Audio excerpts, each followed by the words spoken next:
Bapak Ibu Saudara yang dikasih Tuhan. Halo. Saya percaya dimanapun Bapak Ibu Saudara berada, Tuhan tetap melindungi saudara Bapak Ibu dimanapun berada. Dan saat ini kita mau datang beribadah kepada Tuhan. Kita mau siapkan hati kita kepada Tuhan. Kita percaya bahwa di mana 2-3 orang berkumpul di dalam nama-Mu, Engkau hadir di tengah-tengah keluarga kami Tuhan. Engkau hadir dimanapun kami berada, karena Engkau adalah Allah yang selalu ada. Tuhan, terima kasih Bapa, terima kasih Yesus. Kami bersyukur Bapa buat segala yang sudah telah kami terima daripada-Mu, segala yang terbaik Tuhan. Kesehatan, nafas hidup, bahkan hari-hari kami Tuhan, kami serahkan ke dalam tangan-Mu Tuhan. Kami percaya Tuhan, ada berkat-Mu menyertai hidup kami. Terima kasih Yesus, terima kasih. Kami mau naikkan syukur kami Tuhan. Kami mau naikkan pujian kami bagi-Mu Yesus. Oh, kami bersyukur.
Tuhan. Kami tidak takut, kami tidak gentar. Meskipun dunia hari-hari ini banyak membuat ketakutan Tuhan, tapi kami tahu kami punya Allah El Shaddai, Allah yang maha kuasa, Allah yang besar, yang mencurahkan berkat-Nya bagi anak-anak-Nya. Tuhan Yesus. Haleluya Tuhan.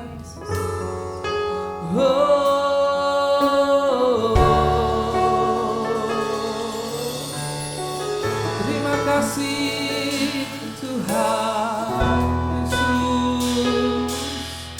Kami tidak takut, kami tidak gentar, sebab kami punya Kau Tuhan.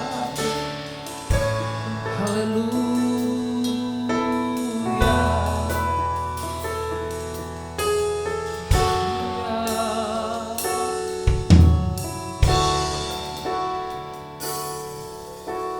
Tak usah ku takut, Allah menjagaku.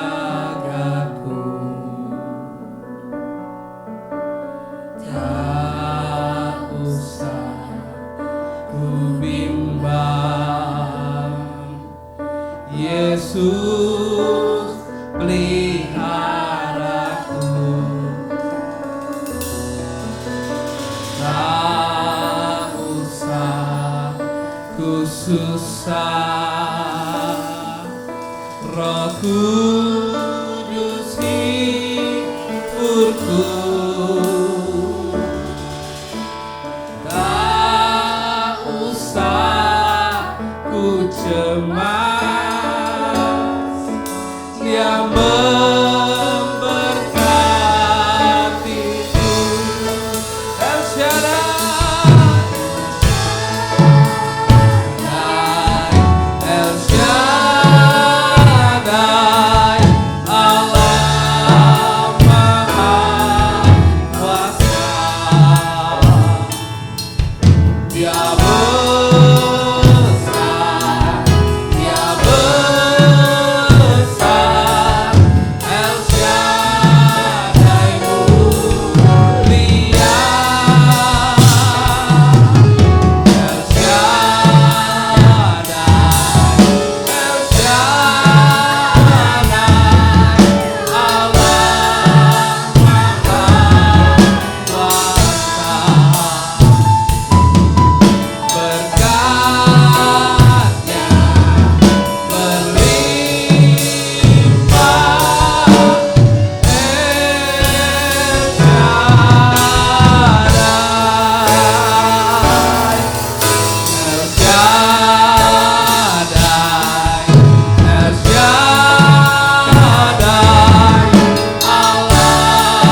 Allah yang tidak pernah meninggalkan dan membiarkan kami.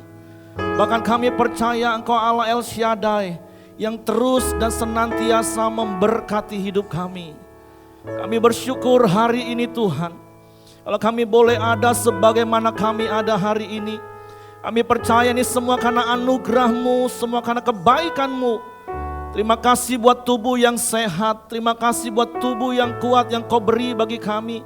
Sehingga kami boleh beraktivitas, kami boleh bekerja, bahkan kami boleh beribadah kepada-Mu hari ini.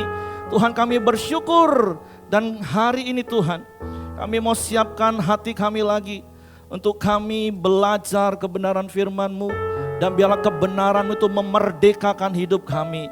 Tuhan, urapi hamba-Mu, Tuhan urapi setiap jemaat-Mu dimanapun mereka berada. Saat mereka mendengar kebenaran firman-Mu, ada roh hikmat dan pewahyuan yang dapat memerdekakan hidup kami. Sehingga kami bukan saja menjadi pendengar firman-Mu, tapi kami menjadi pelaku-pelaku firman-Mu. Dan kami menggenapi janji-Mu dalam hidup kami. Dan kami menjadi bukti kebesaran-Mu Tuhan. Kami bersyukur, kami berterima kasih. Kami dengar firman-Mu di dalam nama Yesus Tuhan. Yang siap dengar firman mereka katakan, amin. Oke, terima kasih untuk tim profetik. Shalom Bapak Ibu. Apa kabar hari ini? Saya percaya hari ini hari yang luar biasa karena kita punya Tuhan yang luar biasa. Amin. Kita punya Tuhan El Shaddai. Dia Allah yang maha besar dan Dia maha segala-galanya. Cuman satu saja, Dia bukan mahasiswa Bapak Ibu. Amin. Kita bersyukur hari ini kita masih boleh beribadah sekalipun secara online. Kita sedang mempersiapkan selama 1 bulan ini. Doakan Bapak Ibu supaya bulan Agustus kita sudah boleh beribadah secara offline, tapi tentu dengan pola yang baru. Mungkin Bapak Ibu yang sudah tertanam di Komsel, Bapak Ibu sudah dihubungi oleh para PKS, dan yang tidak tertanam di Komsel, Bapak Ibu akan dihubungi oleh para pemimpin ibadah raya di mana Bapak Ibu beribadah selama ini. Amin. Jadi mari kita bersama-sama terus dengan sukacita untuk terus kita datang kepada Tuhan. Nah, sepanjang bulan ini kita akan belajar satu tema, yaitu sejahtera. Secara khusus di dalam kesehatan. Ada satu ayat firman Tuhan di dalam Yeremia pasalnya yang ke-29 ayat yang ke-11. Firman Tuhan berkata seperti ini. Sebab aku ini mengetahui rancangan-rancangan yang ada padaku, kata firman Tuhan, mengenai kamu. Demikianlah firman Tuhan, yaitu rancangan damai sejahtera dan bukan rancangan kecelakaan, untuk memberikan kepadamu hari depan yang penuh harapan. Yang percaya berkatakan amin. Nah, kita punya Allah El Shaddai, Allah yang maha besar, Allah yang mempunyai dan mengetahui rancangan-rancangannya untuk hidup kita. Dan luar biasa ayat ini katakan rancangannya apa? Rancangan damai sejahtera. Untuk apa? Untuk memberikan kepadamu hari depan yang penuh harapan. Nah, berbicara tentang damai Bapak Ibu itu berbicara tentang hati, tentang jiwa. Tapi bicara tentang sejahtera itu berkaitan dengan yang namanya tubuh. Nah, secara khusus bulan ini kita bicara tentang kesehatan, hidup sehat. Karena saya percaya sejak semula Allah menjadikan manusia itu dengan sebuah rancangan hidupnya sehat. Beberapa contoh Alkitab yang saya akan angkat yaitu contoh Abraham Bapak Ibu. Di dalam kitab Kejadian pasal 25 ayat yang ke-8, firman Tuhan berkata seperti ini. Lalu ia meninggal. Ia mati pada waktu telah putih rambutnya, tua dan suntuk umurnya. Maka ia dikumpulkan kepada kaum leluhurnya. Kalau nggak salah Abraham itu mencapai umur 175 kalau nggak salah. Tapi bukan soal panjang atau pendeknya. Tapi maksud saya kalau kita baca dulu di dalam Kejadian pasal yang ke-35 ayat 29. Di situ juga ada ayat firman Tuhan berkata seperti ini. Lalu meninggallah Ishak, ia mati dan dikumpulkan kepada kaum leluhurnya, ia tua dan suntuk umur, maka Esau dan Yakub anak-anaknya itu menguburkan dia. Dan masih ada begitu banyak ayat-ayat firman Tuhan Yang mengatakan bagaimana orang-orang yang percaya kepada Tuhan itu umurnya panjang. Matinya dalam kondisi yang memang sudah tua, sudah suntuk umur. Dan kemudian dia berbaring dengan ringan dan dia pergi. Dan saya berdoa itu menjadi kerinduan saya Bapak Ibu. Kalaupun nanti pada waktunya Tuhan berkehendak saya meninggal, saya berharap saya dalam kondisi yang sudah tua, suntuk, tetap dengan tubuh yang sehat tentunya. Ya kecuali kelemahan-kelemahan faktor usia itu normal Bapak Ibu. Tapi mungkin lagi santai, tiba-tiba Tuhan panggil, wow keren. Dan saya percaya setiap kita mau seperti itu, amin. Nah makanya kita mau belajar hari ini ada 4 pilar untuk hidup sehat. Nah saya percaya sebenarnya hal-hal ini adalah hal-hal yang sudah biasa, yang sudah sering kita dengar, tapi melalui firman Tuhan hari ini, biarlah itu mengingatkan kita lagi, mereview hidup kita lagi, untuk kita belajar melakukan firman Tuhan. Seperti yang saya katakan tadi dalam doa, jangan sampai kita hanya jadi pendengar firman, tapi kita menjadi pelaku firman Tuhan. Yang mau melakukan firman Tuhan katakan amin. Amin. Nah ada 4 pilar hidup sehat. Yang pertama itu pola makan, pola tidur, pola olahraga, dan pola pikir. Nah namanya saja pilar, berarti 4-4-nya harus kita bangun Bapak Ibu. Dan ini bukan bicara tentang urut-urutan nomor 1 ini, nomor 2 ini, enggak. Ini 4-4-nya secara bersamaan harus kita praktekkan dalam hidup kita. Nah kita mau belajar satu persatu. Nah yang pertama itu pola makan Bapak Ibu. Wow, ini di layar ditampilin enggak ya? Saya berharap Bapak Ibu yang sedang melihat tayangan ini dan melihat gambar-gambar ini, jangan langsung terus ke dapur, terus ambil makan Bapak Ibu. Ini makanan-makanan, aduh memang membuat ngiler. Enggak bisa nolak kalau saya juga ditawarin hal ini. Amin. Tapi pertanyaan adalah seperti ini. Apakah makanannya salah Bapak Ibu? Tentu tidak Bapak Ibu. Dunia kuliner hari-hari ini berkembang pesat. Nah anak saya yang nomor 1, Michael, dia juga senang dan dia menggeluti dunia kuliner. Dan dia bercita-cita jadi seorang chef. Dan dia punya usaha kuliner. Bantu doa Bapak Ibu ya. Supaya apa yang Tuhan nyatakan dalam hidupnya, melalui apa yang dia kerjakan, itu nama Tuhan dipermuliakan. Nah tentu yang salah sekali lagi bukan soal makanannya Bapak Ibu. Nah sampai hari ini saya ini omnivora, artinya jadi segala sesuatu saya makan. Kalau itu bisa dimakan saya makan. Apalagi dulu. Tapi sekarang lihat dari pola makan. Sekali lagi saya tidak pantangan apapun, tapi saya makan secukupnya. Nah karena sekali lagi kita harus punya prinsip yang benar tentang makan. Makan untuk hidup atau hidup untuk makan. Coba tanya kanan kiri. Kamu tuh makan untuk hidup atau hidup untuk makan? Artinya begini Bapak Ibu, kita makan ya supaya tubuh kita sehat dan kita bisa tetap hidup. Itu yang benar. Jangan hidup ini hanya dicari untuk makan. Di situ enak, dikejar harus sampai dapat. Wah di sini enak, wah kejar sampai dapat. Udah dibilang jangan makan banyak-banyak, kolesterol udah tinggi. Pokoknya makan. Enggak seperti itu.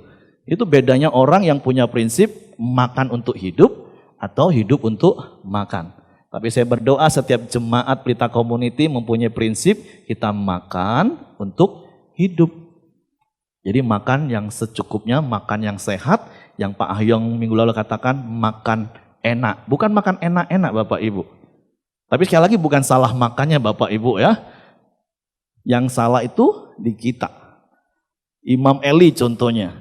Dikatakan dia itu seorang yang gemuk. Jadi matinya Imam Eli itu waktu dia dengar kabar yang mengejutkan. Dan dia jatuh dan dia langsung mati kata firman Tuhan. Ya saya mau katakan gini, memang mati hidup orang itu ditentukan oleh Tuhan. Tapi penyebabnya Bapak Ibu itu manusia. Ya secara medis menurut analisa saya ini Imam Eli ini pasti kolesterolnya tinggi, jantungnya pasti bermasalah. Begitu dengar kabar, dia langsung berhenti jantungnya. Ngomong kanan kiri, saya nggak berharap jantungmu berhenti mendadak. Makanya jaga kesehatan. Amin. Nah, Amsal mengatakan seperti ini.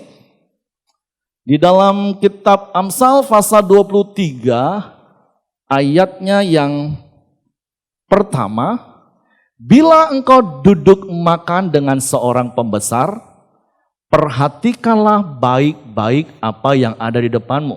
Nah, saya percaya Bapak Ibu kalau kita diundang oleh pembesar, itu makanannya pasti wow, keren banget. Menggiurkan, mungkin seperti gambar yang tadi. Tapi firman Tuhan ngomong gini, perhatikanlah baik-baik apa yang ada di depanmu. Firman Tuhan suruh perhatikan. Bukan firman Tuhan suruh makan semua, bukan. Perhatikan dulu baik-baik. Mana yang bisa dimakan, dinikmati. Kata kuncinya secukupnya. Amin. Ngomong kanan kiri. Secukupnya. Dulu saya 72 kilo Bapak Ibu. Hari ini saya sudah 60. Jadi kalau pakai baju ini dari tadi saya jadi GR, dipuji terus. Is keren banget Pak. Jadi yang masih tambun, semangat, kamu pasti bisa. Oke?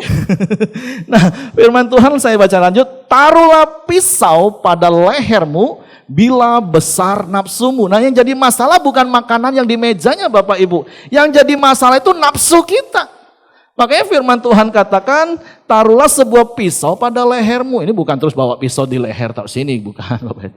Maksudnya kita harus menguasai diri kita. Kadang saya sering ledekin, gak cukup pisau kadang Pak, perlu parang atau golok. Kadang istri-istri udah senggol suaminya, cukup Pak. Sudah stop makan. Suami-suami yang model seperti itu bertobat. Ya, dan istri-istri tetap kuatkan, teguhkan hatimu dan tetap nasihati suamimu.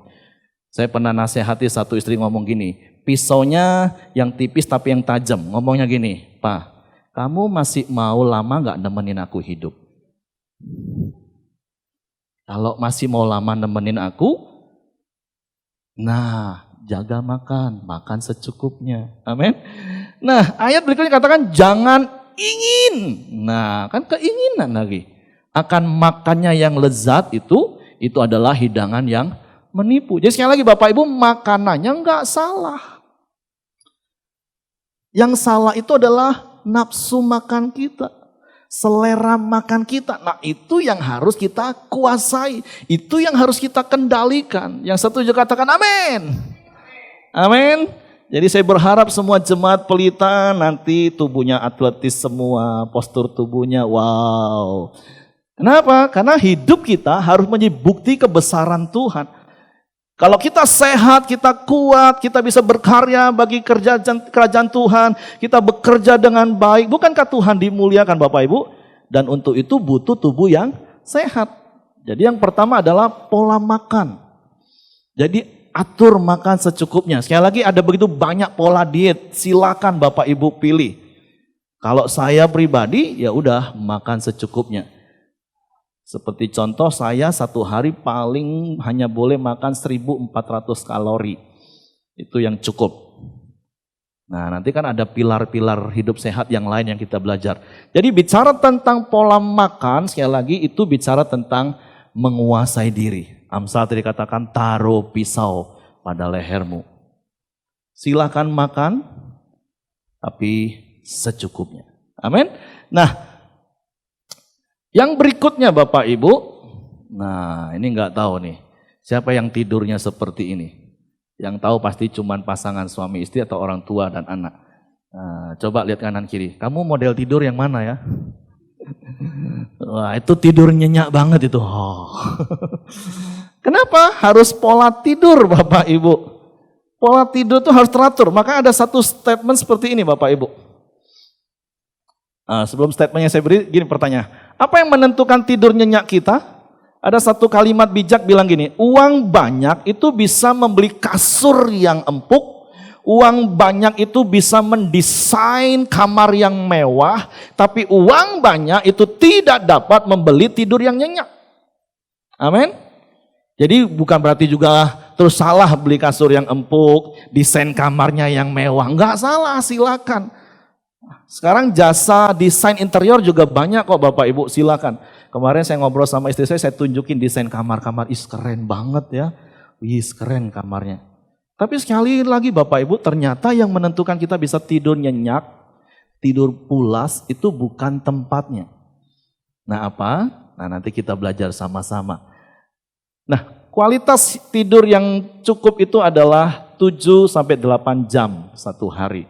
Walaupun memang mungkin orang-orang yang berusia lebih tua itu jam tidurnya semakin berkurang. Tapi biasanya siang kalau ngantuk ya udah tidur aja. Satu-satunya obat ngantuk itu cuma satu kan, tidur. Jadi jangan dipaksa diganjel pakai korek api. Nggak usah Bapak Ibu. Kalau udah ngantuk tidur. Tapi ini bukan berarti terus jadi alasan bagi pemalas kan. Amsal bilang jangan seperti pemalas, tidur sebentar lagi, mau bangun nanti muter lagi. Nah, itu beda Bapak Ibu. Tapi kalau memang kita ngantuk ya tidur. Makanya ada statement seperti ini. Bagi saya pemahaman saya, istirahat bukanlah kebutuhan, tetapi apa? Kewajiban. Jadi istirahat, tidur itu Bapak Ibu, itu bukan kebutuhan. Tapi itu kewajiban. Sama-sama katakan kewajiban. Jadi sama seperti Bapak itu harus wajib kerja, demikianlah Bapak Ibu wajib istirahat, wajib tidur. Kalau cuma sekedar butuh kan orang nanti bisa ditunda, kerja terus. Badan sudah capek, ini yang udah nyupir, udah ngantuk-ngantuk, tanggung, nanti tanggung. Nah seperti Bapak Ibu wajib mengendarai, wajib bekerja, demikianlah juga istirahat itu satu kewajiban, bukan sekedar kebutuhan. Nah, kita belajar dari satu tokoh Alkitab, yaitu Raja Daud. Di dalam Mazmur pasal yang keempat ayat 9, firman Tuhan berkata seperti ini. Nanti Bapak Ibu boleh baca di ayat pertama. Di situ diceritakan bagaimana Daud waktu malam dia curhat sama Tuhan, dia cerita kepada Tuhan bagaimana pergumulan hidup yang dihadapi, bagaimana persoalan yang dihadapi, bagaimana tekanan yang dihadapi. Tapi perhatikan ayat ini, ayat yang ke-9, dengan tentram aku mau membaringkan diri lalu segera tidur. Kenapa? Sebab hanya Engkaulah ya Tuhan yang membiarkan aku diam dengan aman. Wow. Sekali lagi, kerja itu harus Bapak Ibu. Tapi sekali lagi istirahat, tidur itu juga wajib. Daud juga kerja seharian. Ada banyak tekanan, ada banyak pergumulan, ada banyak pikiran yang harus dia curahkan. Tapi Daud mendisiplin dirinya waktu malam, dia dengan tentram, katakan apa? Aku mau membaringkan diri lalu segera tidur. Itu orang yang hidupnya sehat. Tidurnya gampang. Kenapa? Bukan karena keadaan kamarnya sekali lagi. Tapi hatinya tenang. Kenapa? Karena dia percaya kepada Tuhan yang membiarkan dia aman. Daud itu hidupnya gak aman Bapak Ibu. Banyak musuh di sekelilingnya yang berusaha untuk membunuh dia. Tapi dia bisa tetap tidur. Nah saya nggak tahu Bapak Ibu hari-hari ini yang membuat engkau nggak bisa tidur apa? Karena besok pagi sudah harus tutup cek sementara dana saldo belum cukup. Atau penagih hutang debt collector sudah datang. Atau omsetmu hari ini kurang. Saya nggak tahu. Tapi bukankah kita tadi udah nyanyi, kita punya Allah El Shaddai, Allah yang memberkati hidup kita. Harusnya dengan hati yang tenang kita membaringkan diri kita dan segera tidur. Yang segera mau tidur katakan amin. Ada yang amin. Jangan sekarang maksudnya nanti malam Bapak Ibu. Jangan lagi dengar khotbah mau segera tidur. Karena saking nyaman dengar khotbah katanya. Makanya ada satu cerita seorang nyonya dinasehati oleh pembantu asisten rumah tangganya. Nyonya kenapa susah tidur nyonya? Coba sekali-sekali nyonya datang ke gereja. Karena di gereja saya lihat banyak yang tidur. Ngomong kanan kiri. Tapi saya berharap bulan depan waktu kita sudah ibadah secara offline, jangan ada yang tidur. Kenapa? Bahaya. Karena jarak kursinya kan jauh Bapak Ibu. Kalau Bapak Ibu jatuh, nggak ada yang nahan. Kalau selama ini kan kursinya rapet-rapet kan. Jadi kalaupun ngantuk bisa bersender dengan sebelahnya. Sekarang enggak. Nah, saya berharap Ini cuma cerita joke Bapak Ibu ya. Tapi saya percaya di sini jemaat antusias, tambah melek dengar khotbah. Amin. Nah, Daud dengan tentram segera tidur. Jadi sekali bekerja tuh harus. Karena firman Tuhan Rasul Paulus tulis kepada jemaat Tesalonika di dalam 2 Tesalonika 3 ayat 10, firman Tuhan katakan gini, sebab juga waktu kami berada di antara kamu, kami memberi peringatan ini kepada kamu. Jika seorang tidak mau bekerja, janganlah ia makan. Jadi sekali lagi bukan berarti terus kita tidur, terus gak mau kerja. Itu malas namanya Bapak Ibu. Tapi firman Tuhan ngajar kita harus bekerja. Tapi seperti kita wajib bekerja, demikian jugalah kita wajib untuk istirahat dan tidur. Amin. Karena kalau kita baca di dalam Amsal pasal 10 ayat 22, firman Tuhan berkata seperti ini. Berkat Tuhanlah yang menjadikan kita kaya. Susah payah tidak akan menambahinya. Nah, kata kaya di ayat ini Bapak Ibu, bahasa aslinya itu, oke. Kalau Bapak Ibu punya aplikasi, download saja aplikasi Bible Strong, itu memakai kata aushar. Artinya itu menumpuk dengan benar. Jadi kita boleh numpuk harta tapi dengan benar. Bukan dengan susah payah. Wow, bangun tidur dari buka mata sampai tengah malam. Sudah harusnya tidur, masih buka mata dipaksa-paksa supaya dapat cuan lebih besar. Enggak seperti itu hidup. Padahal banyak orang ngomong gini, mati juga enggak dibawa Pak. Ya kadang orang bisa ngomong dengan enteng mati enggak dibawa. Tapi kenyataan itu yang dikejar terus. Tapi hari ini, yuk, firman Tuhan katakan berkat Tuhanlah yang menjadikan kaya. Susah payah tidak akan menambahnya. Artinya gini loh, beberapa bulan ini kan kita sedang mendefinisi ulang hidup kita. Kalau kita kerja terus itu menjadi susah payah, maaf. Susah payah itu berbeda dengan bekerja giat dan bekerja keras, Bapak, itu berbeda. Maksud saya kalau Bapak Ibu kerja susah terus, nah ada firman Tuhan katakan gini dalam kitab Kejadian. Dalam kitab Kejadian, pasalnya yang ketiga 17, firman Tuhan kata gini. Lalu firman-Nya kepada manusia itu, karena engkau mendengarkan perkataan istrimu dan memakan hasil buah pohon yang telah kuperintahkan kepadamu, jangan makan daripadanya, maka terkutuklah tanah karena engkau. Dengan apa? Dengan bersusah payah engkau akan mencari rezekimu dari tanah seumur hidupmu. Nah Tuhan gak mau kita ini kerja dengan susah payah sehingga dipaksa terus dipaksa dengan susah payah. Karena kalau kita kerja dengan susah payah ternyata itu bukan berkat tapi kutuk. Karena firman Tuhan katakan terkutuklah engkau, terkutuklah tanah sehingga engkau dengan susah payah mencari rezekimu.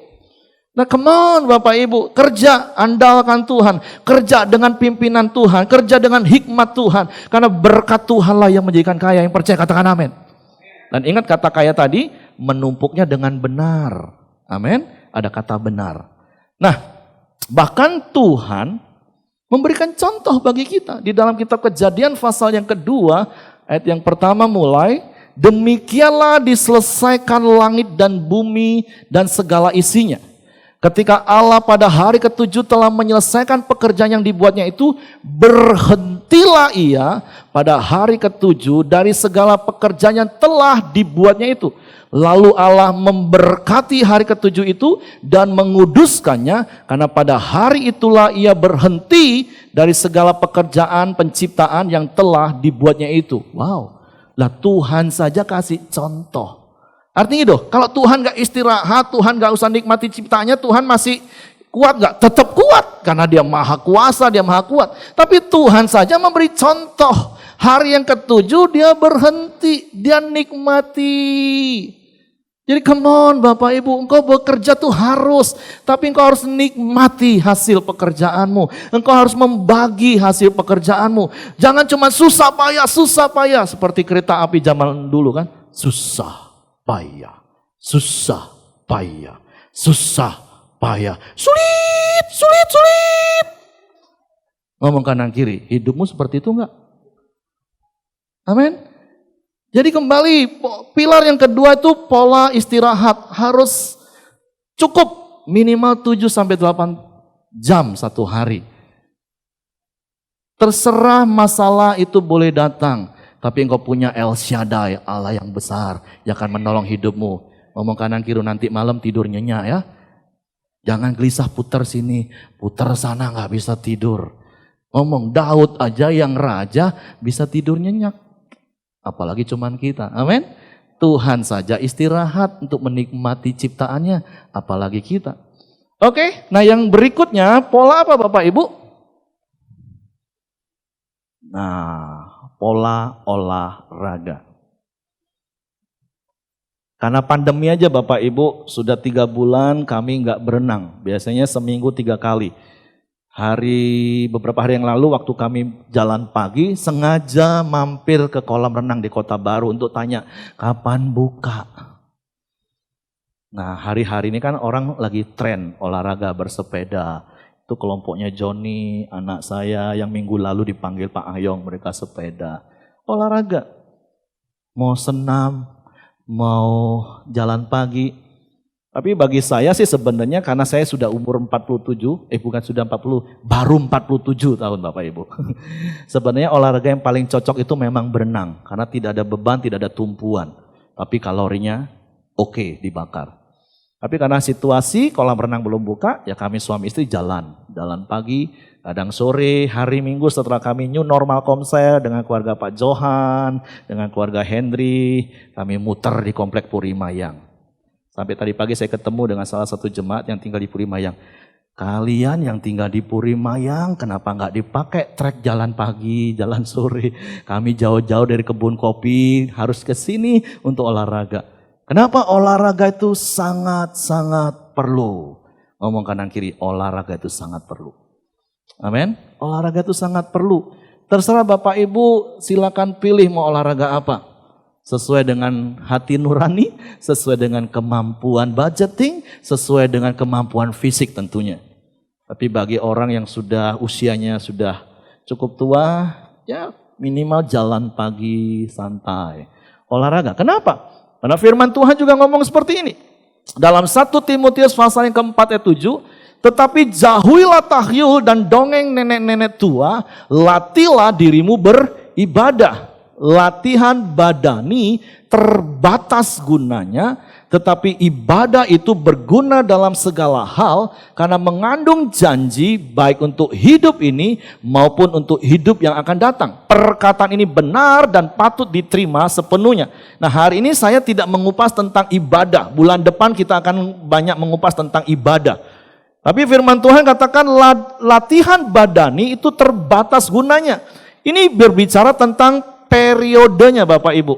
Bukan berarti olahraga itu enggak penting. Bukan, olahraga itu justru sangat penting dan sangat perlu. Cuman kegunaannya, manfaatnya terbatas. Terbatas kapan? Hanya selama kita hidup di dalam dunia. Karena ayat ini dengan jelas katakan kalau ibadah itu bergunanya untuk hidup sekarang dan untuk hidup yang akan datang. Jadi olahraga itu berguna untuk hidup yang sekarang ini di dalam dunia. Supaya nggak sakit-sakitan kita harus olahraga. Yang mau olahraga katakan amin. Amin. Nah jadi sekali lagi bukan berarti olahraga tidak berguna. Lebih baik udahlah ibadah saja. Enggak, dua-duanya berguna. Cuman ibadah kegunaannya untuk dunia dan akhirat. Tapi olahraga itu untuk selama kita hidup di dalam dunia. Kan di awal tadi kita ngomong kita mau hidup umur panjang.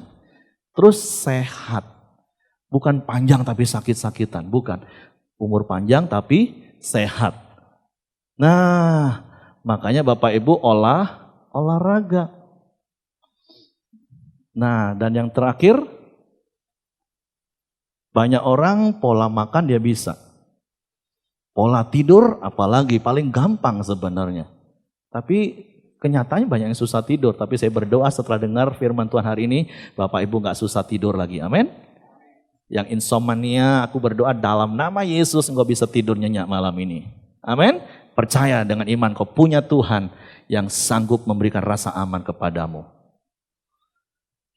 Olahraga, orang bisa olahraga. Hari-hari ini ada begitu banyak orang suka olahraga. Apalagi bersepeda. Wah, lagi tren hari-hari ini. Semua bersepeda. Anak saya yang paling kecil juga minta sepedanya dibenerin. Saya bawa ke salah satu jemaat yang buka toko sepeda. Nah, minggu depan dia akan belajar naik sepeda. Nah, tapi yang terakhir Bapak Ibu, pola pikir. Ini yang penting. Jadi empat-empatnya penting Bapak Ibu. Jadi yang saya katakan tadi ini pilar. Empat-empatnya nggak ada yang lebih penting, tapi semua sama-sama penting. Makanya mari sama-sama kita lakukan. Nah ini pola pikir dalam 2 Korintus pasal 10 ayat yang kelima, firman Tuhan berkata seperti ini. Kami mematahkan setiap siasat orang dan merubuhkan setiap kubu yang dibangun oleh keangkuhan manusia untuk menentang pengenalan akan Allah. Kami menawan segala pikiran dan menaklukkannya kepada Kristus. Nah, berbicara tentang pola pikir Bapak Ibu, kita harus belajar menaklukkan pikiran kita pada pikiran Kristus, pada kebenaran firman Tuhan. Karena realitanya saya mau katakan seperti ini Bapak Ibu. Pemicu terbesar dari penyakit muncul dalam tubuh kita adalah apa? Karena ketidakmampuan kita untuk menaklukkan pikiran kita sendiri. Jadi pemicu terbesar munculnya penyakit dalam tubuh kita itu karena ketidakmampuan kita untuk menaklukkan pikiran kita sendiri. Bapak Ibu boleh searching di Google. Ada banyak judul. Di situ katakan ternyata stres bisa sebabkan 10 penyakit ini. Gangguan psikomatis ketika pikiran menyebabkan penyakitan fisik. Stres, gejala penyebab mengobati. 5 penyakit akibat stres. 13 penyakit akibat stres. Ngomong kanan kiri, jangan stres. Ngomong serius Bapak Ibu, jangan stres. Engkau punya El Shaddai, engkau punya Allah yang maha besar, engkau punya Allah yang sanggup menolong engkau punya Allah yang akan membuat engkau aman dan tentram, amin. Makanya taklukkan pikiranmu kepada pikiran Kristus.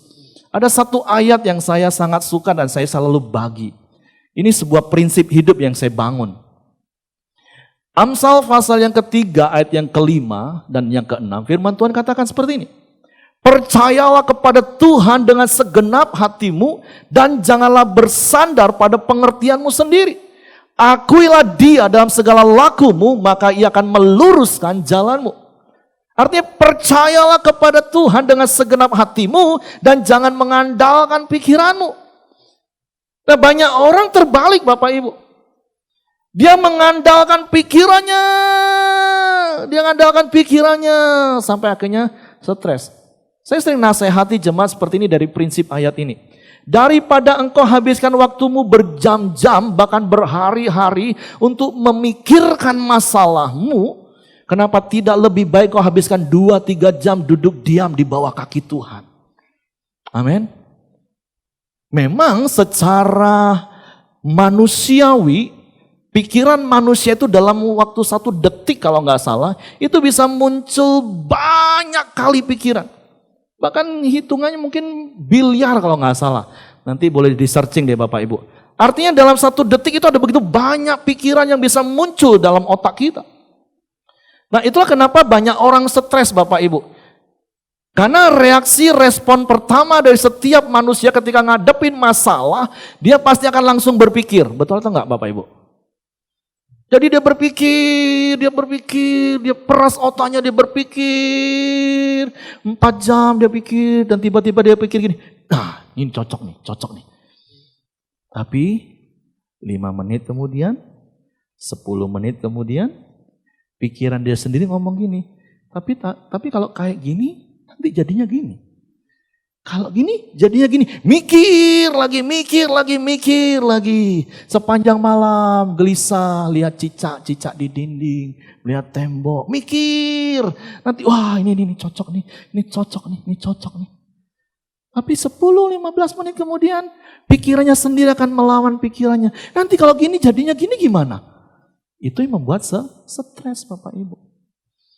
Nah seharusnya yang seperti saya katakan tadi, daripada engkau habiskan berjam-jam waktumu, lebih baik engkau habiskan waktumu duduk di bawah kaki Tuhan, dengar suara Tuhan, dan Tuhan akan memberi pikiran, hikmat, pewahyuan untuk engkau menyelesaikan dan menghadapi masalahmu. Yang percaya mari katakan amin. Jadi come on Bapak Ibu, praktek, taklukkan pikiranmu pada pikiran Kristus. Engkau punya Tuhan yang hidup, engkau punya Tuhan yang bisa diajak ngobrol, engkau punya Tuhan yang bisa memberikan solusi dalam hidupmu. Jadi mari come on, taklukkan. Jangan pikiranmu. Saya sering dulu ngomong sama mama saya, kenapa mama gak tidur, badan sampai kurus kayak begitu. Apa yang dipikir? Terus mama saya selalu jawab gini, gak pikir apa-apa. Pikiran itu datang sendiri. Saya bilang, Mami, pikiran itu bukan datang. Pikiran itu memang udah ada di sini nih. Cuman kita yang harus mengendalikan. Taklukkan di bawah pikiran Kristus, yaitu firman. Makanya kenapa sering kali Bapak Ibu setiap kali saya khotbah, ujung-ujungnya saya nasihati 4M. Baca firman, renungkan firman. Supaya Bapak Ibu dapat hikmat, dapat pewahyuan. Bapak Ibu boleh dengerin sharing atau khotbahnya Pak Yakob Esra di channelnya YouTube Pria Sejati tentang wisdom and revelation. Wow, saya sangat diberkati. Boleh Bapak Ibu dengerin. Nah jadi percayalah kepada Tuhan dengan segenap hatimu dan janganlah bersandar pada pengertianmu sendiri. Sama seperti pemazmur di dalam Mazmur pasal 42 ayatnya yang ke-6, ayat yang ke-12 dan pasal 43 ayat yang ke-5. Firman Tuhan berkata seperti ini. Mengapa engkau tertekan hai jiwaku dan gelisah dalam diriku? Berharaplah kepada Allah sebab aku akan bersyukur lagi kepadanya penolongku dan Allahku. Sampai 3 kali ayat ini diulang Bapak Ibu. Yang ngomong siapa? Itu rohnya pemazmur. Makanya kenapa roh kita harus kuat? Roh kita harus diisi dengan kebenaran firman Tuhan, diberi makanan firman Tuhan. Supaya ketika jiwa kita, yaitu pikiran, kehendak, perasaan kita terganggu dengan apa yang sedang terjadi. Tubuh kita tertekan sebagai akibat dari apa yang kita pikirkan. Roh kita akan dengan ringan ngomong gini, mengapa engkau tertekan hai jiwaku? Mengapa engkau gelisah dalam tubuhku? Berharaplah kepada Allah. Amin. Come on Bapak Ibu. Bangun manusia batinnya kita. Bangun manusia roh kita. Dengan apa? 4M. Amin. Nah, jadi sekali lagi dalam Amsal pasal 4 ayat 23 firman Tuhan katakan ini.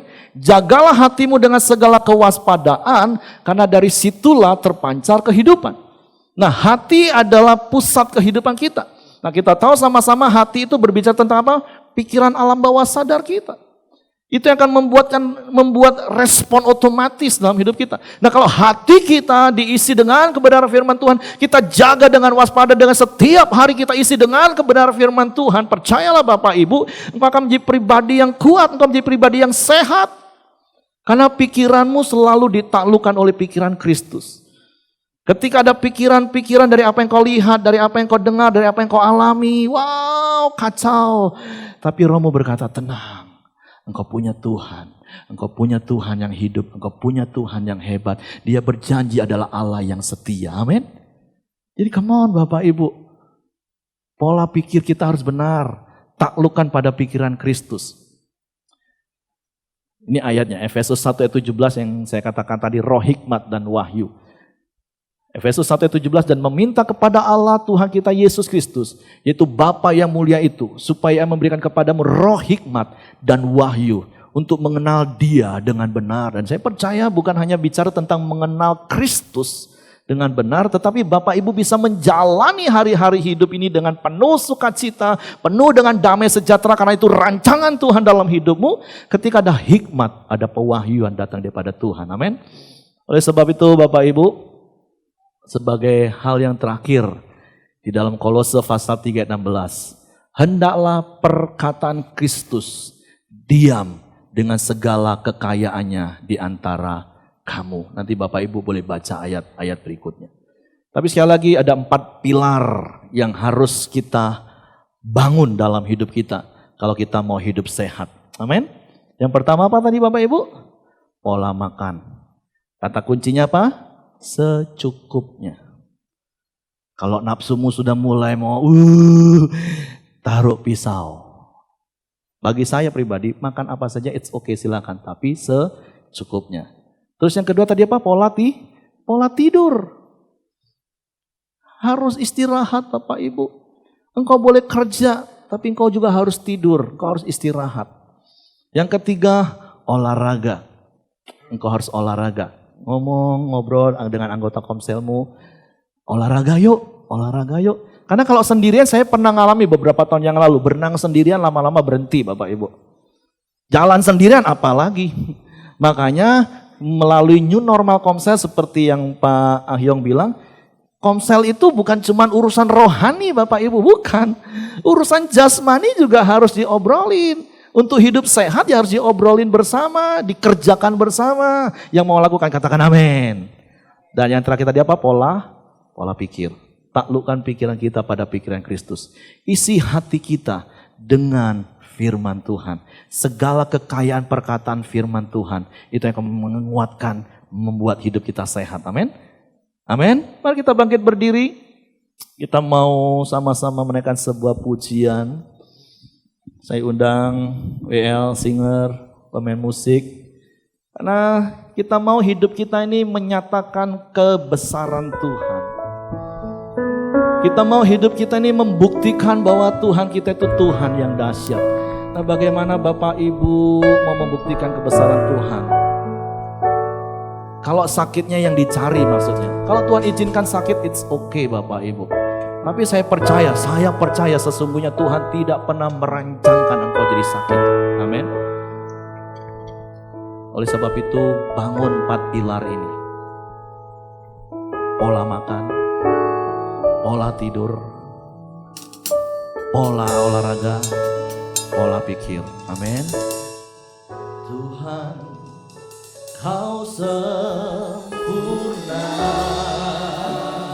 Amin.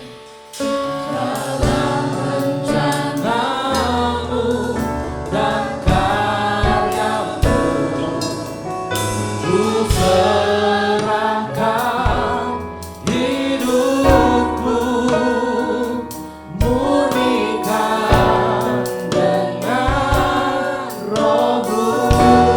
Sekali lagi katakan, Tuhan, Kau sempurna. Amin. Dalam rencanamu dan karyamu, ku serahkan hidupku, murnikan dengan rohmu. Hidupku menggenapi firman-Mu. Tanda mujizat sertai tiap langkahku. Kau bersamaku di dalamku, jadi bukti kebesaran-Mu. Mari katakan dengan iman. Hidupku menggenapi firman-Mu. Tanda mujizat sertai tiap langkahku. Kau bersamaku di dalamku, jadi bukti kebesaran-Mu. Kau bersamaku,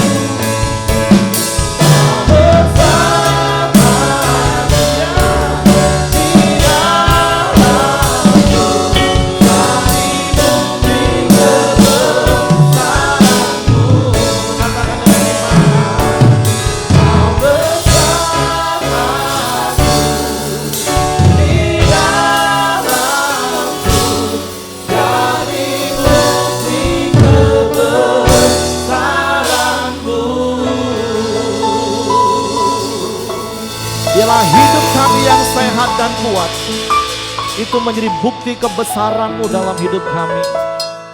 Kami tahu dalam hidup ini ada hal-hal yang tidak dapat kami lakukan. dan itu adalah bagian-Mu Tuhan. Tapi ada begitu banyak hal yang bisa kami lakukan untuk kami hidup sehat. Dan firman-Mu sudah Engkau sampaikan bagi kami hari ini. Kami bukan hanya mau menjadi pendengar, tapi kami mau menjadi pelaku firman-Mu. Supaya hidup kami sehat, tubuh kami sehat. Kami boleh berkarya bagi kerajaan-Mu. Kami boleh menjadi berkat di tempat kami kerja, dimanapun kami berada. Karena tubuh kami sehat Tuhan. Kami bersyukur buat firman-Mu di dalam nama Yesus Tuhan. Haleluya. Amin. Nah, ada beberapa pertanyaan untuk diskusi Bapak Ibu. Yang pertama itu, berkat apa yang Bapak Ibu dari khotbah hari ini? Nah, yang kedua, dari 4 pilar tadi, mana yang belum Bapak Ibu bangun? Terus yang ketiga, apa komitmennya? Mumpung kumpul di Komsel, yuk kita olahraga yuk mungkin. Atau kalau yang susah tidur, ayo kalau malam telepon, sharing firman, doain aku supaya aku bisa tidur. Amin. Hidup dalam komunitas. Oke, Tuhan memberkati dan selanjutnya saya serahkan kepada Bapak Kastoni. Oke, shalom. Saya percaya kita diberkati firman Tuhan di hari ini Bapak Ibu, ya, pada 4 pilar tadi ya. Pola makan, pola tidur, olahraga dan pola pikir. Mari kita sama-sama praktekkan firman Tuhan di hari ini. Kalau kita lakukan, saya percaya pasti ada kasih karunia Tuhan kepada kita. Boleh kita mengalami kesehatan, sejahtera dan umur panjang yang kita alami dalam hidup kita. Oke Bapak Ibu, ya tetap di layar Bapak Ibu di TV atau di mana ada QR code dan nomor rekening. Kita antusias memberikan persembahan kita kepada Tuhan sehingga kita boleh memperluas kerajaan Allah di Kota Jambi khususnya, bahkan Indonesia. Oke, mari kita tunduk kepala, kita akhiri ibadah kita di hari ini. Bapa di surga, terima kasih ya Tuhan Yesus, kami kembali bersyukur di hadapan-Mu ya Tuhan. Terima kasih buat firman-Mu ya Bapa di surga yang kami dengarkan. Biarlah kami senantiasa ya Tuhan melakukan 4 hal yang kami dengarkan ya Tuhan, sampaikan oleh hamba-Mu Tuhan. Ada kasih karunia-Mu kepada kami untuk melakukan ya Tuhan Yesus. Baik pola makan ya Tuhan Yesus, bahkan pola tidur kami, olahraga kami, bahkan pola pikir kami ya Tuhan Yesus. Kami boleh kami kerjakan dengan baik di hadapan-Mu ya Tuhan Yesus, dan Engkau memberikan kepada kami kemampuan ya Tuhan melakukannya dalam kehidupan kami ya Tuhan Yesus. Terima kasih ya Tuhan, berkati hamba-Mu Pak Heri menyampaikan firman-Mu, berkati hidupnya, berkati keluarganya, berkati istri dan anak-anaknya ya Tuhan Yesus. Kemanapun hamba-Mu pergi melayani Engkau ya Tuhan, urapan-Mu menyertai senantiasa hamba-Mu nih ya Tuhan. Bahkan sidang jemaat-Mu ya Tuhan Yesus, dimanapun mereka berada ya Tuhan, Engkau Allah memberkati hidup mereka, memberkati kesehatan mereka ya Tuhan Yesus, memberkati setiap usaha pekerjaan mereka ya Bapa di surga. Kemanapun mereka pergi ya Tuhan, Engkau senantiasa menyertai mereka dengan kuasa darah-Mu ya Tuhan, melalukan dari segala mara bahaya, melalukan dari segala virus bakteri corona ya Tuhan, bahkan virus apapun ya Tuhan Yesus, tidak akan pernah mengganggu kehidupan sidang jemaat-Mu, tidak akan pernah mengganggu kesehatan sidang jemaat-Mu Tuhan, sebab Kuasa-Mu senantiasa menyertai kami, dan kami juga ya Tuhan tetap senantiasa waspada ya Tuhan, menjaga hidup kami dengan baik ya Bapa di surga. Tuhan Yesus, Engkau memberkati juga ya Tuhan setiap persembahan yang diberikan oleh sidang jemaat-Mu ya Tuhan, persembahan ucapan syukur, kolekte, perpuluhan, bahkan yang lain. Engkau Allah memberkati ya Tuhan dengan kuasa-Mu, memberkati dengan kuasa karunia-Mu Tuhan, sesuai dengan janji-Mu kepada kami ya Tuhan Yesus. Terima kasih ya Tuhan, kami percaya lewat firman-Mu, lewat ibadah kami hari ini, kami boleh bersuka cita dalam Engkau ya Tuhan Yesus. Terima kasih Bapa di surga. Mari Bapak Ibu, saudara terkasih, angkat tanganmu, terimalah berkat daripada Tuhan Yesus Kristus. Jika engkau setia mendengar dan melakukan firman Tuhan di hari ini dan melakukan 4 pilar, maka diberkatilah engkau, diberkatilah hidupmu, diberkatilah kesehatanmu, diberkatilah keluargamu, diberkatilah nikah rumah tanggamu, diberkatilah usaha dan pekerjaanmu. Kemanapun engkau pergi, kemurahan Tuhan menyertai kau senantiasa, bahkan Tuhan memberkati kau dengan umur panjang dan kesehatan daripada Tuhan. Terimalah berkat ini yang diucapkan di dalam nama Bapa, Anak dan Roh Kudus, dalam nama Tuhan Yesus Kristus. Setiap yang percaya dan menerima sama-sama katakan amin. Selamat hari Minggu, Tuhan Yesus memberkati.